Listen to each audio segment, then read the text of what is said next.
Hi, it's Steve. Today we'd like to show you how to replace a crisper pin on your refrigerator. It's a really easy job. Let me show you how we do it. Now to do this repair, we'll first of all need to remove the old crisper if it's still in your refrigerator. So simply slide it out. And if your model has the adjustable control on the front of it, we'll need to exchange that onto the new crisper pan. So we'll put it on a suitable work surface where we can remove that. Now to remove the slide control from the old crisper, you'll note over on the left hand side there is a little tab that holds it in place. We're just going to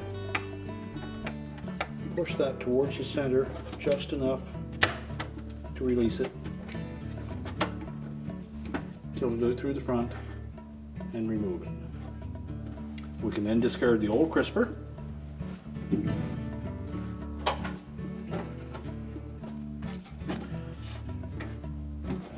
And when installing that slide control into the new crisper, I'm just going to slide it into the notch and then we'll push it in place until that little catch engages.